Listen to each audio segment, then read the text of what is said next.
Hello, thanks for joining me. Today we're going to talk about the Buddhist Dhamma, how it was passed down to us, and its main divisions and subdivisions. 90 days after the Buddha's death, a council of monks gathered to codify the Buddha's teaching. There were 500 of them, all arhants, all men who had achieved enlightenment under the Buddha's teaching.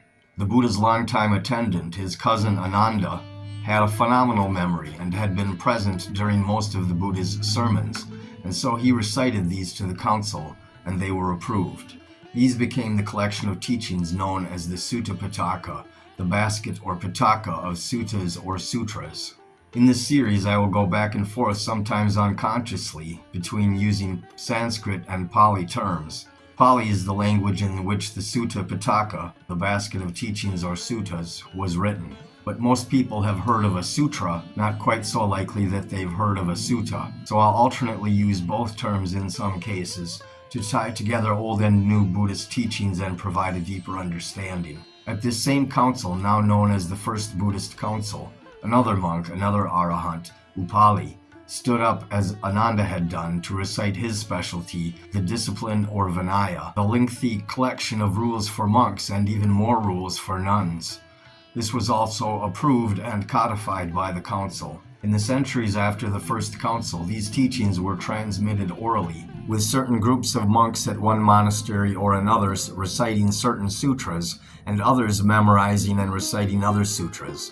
The Dhamma was so extensive, about 7,000 pages, when translated into English. Few individuals could possibly remember the whole thing word for word, so the task was divvied out to these various groups within the Sangha, the community of monks and nuns.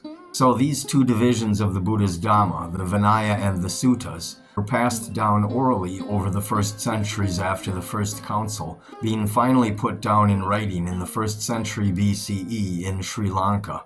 By that time, they were joined by a third division, the Abhidhamma, which is comprised of later analyses of the Dhamma by disciples of the Buddha and others, after the Buddha's parinibbanna.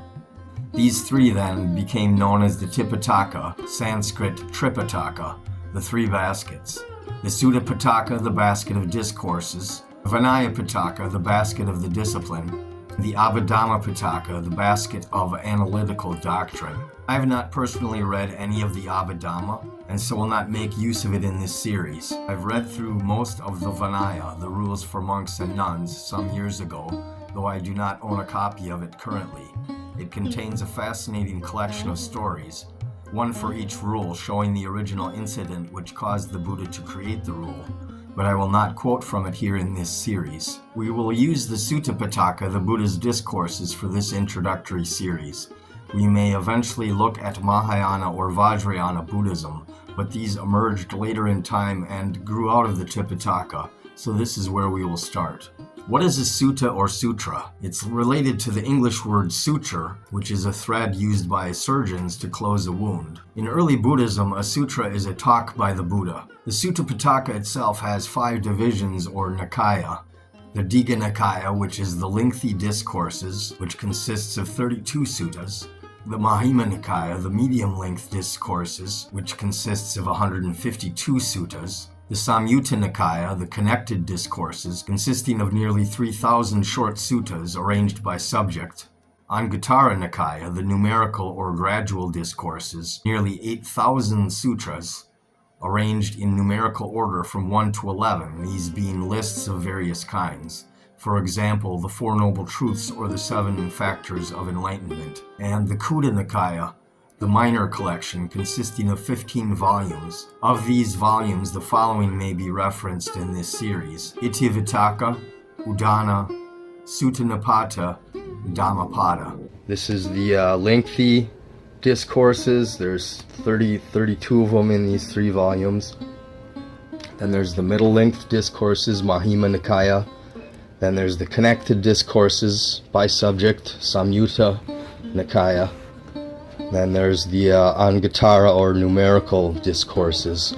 Plus, each of them has notes, quite a few notes in the back, which are actually necessary to really delve into it. And then this one item from from Khuddaka Nikaya. Now that we know who the Buddha was and some basics regarding his Dhamma, we can get into the teaching itself. In our next episode, we'll take a look at the 4 kinds of mindfulness: body, sensations, mind, and ideas. Please like and subscribe and let me know what you think in the comments. May peace be upon you.